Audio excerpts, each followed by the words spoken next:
IAS IPS போன்ற உயர் பதவியில் வர முடியல. நல்லா படிக்கிறாங்க நம்ம வீட்டு பிள்ளைகள்லாம், எல்லாம் நல்லா படிக்க வைக்கிறீங்க, பணம் கடன் காசு வாங்கி செலவு பண்றீங்க. ஏன்னா உங்களுக்கு இடஒதுக்கீடு கிடையாது, உங்களுக்கு எந்த விதமான சலுகையும் கிடையாது. அப்படி இருந்து போராடி நீங்க நல்ல கல்வி நிலையங்களை சேர்த்து படிக்க வைக்கிறீங்க, சொந்த காசுல, அரசு பணம் இல்லை.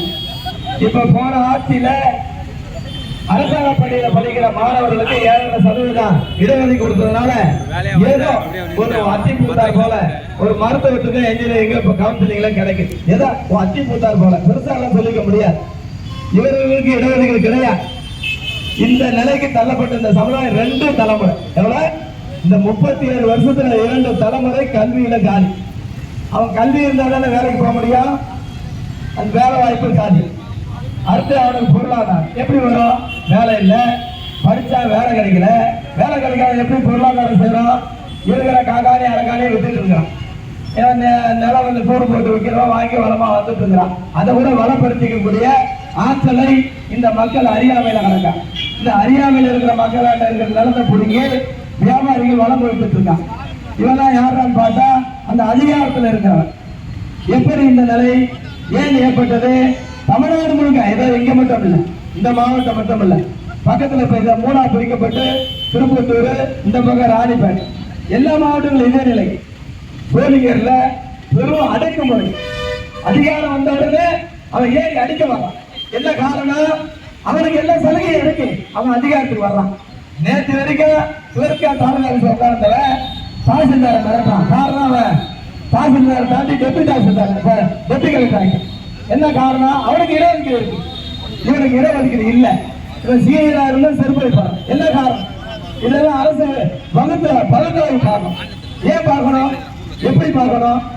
இந்த மக்கள் உண்மையிலேயே இந்த குற்றச்சாட்டுலாம் உண்மைதானா? மிகவும் பிற்படுத்தப்பட்டவர்கள் வந்த பிற்பாடு பிற்படுத்தப்பட்ட மக்கள் இருக்கிற பெரும்பான்மை மக்களில் முதன்மை மக்களாகிய யாதவர்களுக்கு இந்த தொந்தரவு இருக்கா? இப்படியான நிலை ஏற்பட்டிருக்கா? ஆட்சியாளர் பார்க்கணுமா வேண்டாமா? யோசிச்சு பாருங்க. இந்த மக்களுடைய உரிமையை நீட்டி நிலநாட்டி தரணுமா வேண்டாமா? செய்யறது இல்லை, அது பார்க்கறது இல்லை. ஒரு நாள் இருக்கலாம், 2 நாள் இருக்கலாம், இல்ல 1 வருஷம், 5 வருஷம், 10 வருஷம் இருக்கலாம். 10 வருஷத்துக்கு அப்புறம் மாற்றி அமைக்கமா வேண்டாமா?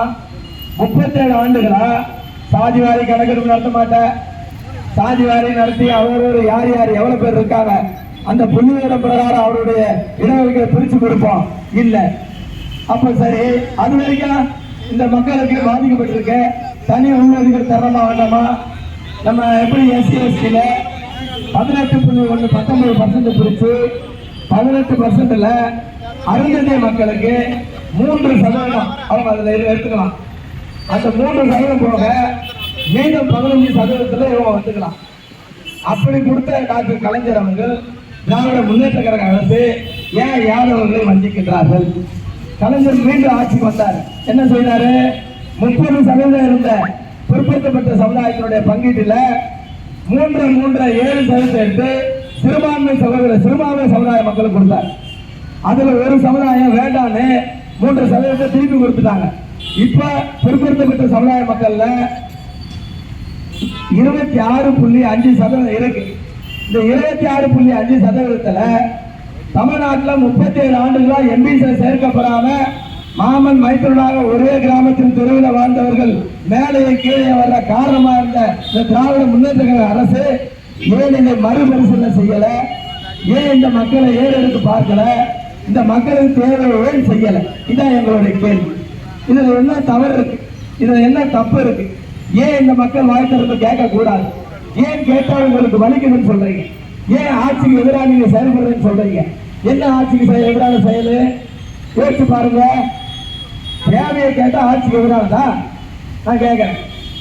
இந்த மக்களுடைய வலியை சொன்னா ஆட்சிக்கு எதிரானதா? நீ மாநாடு மேய்க்க முடியுதா? தமிழ்நாடு முழுக்க மேச்சக்கால் புறம்போக்கு நிலம் வகுத்து கொடுத்தா யார்? நம்ம முன்னோர்கள் மன்னனா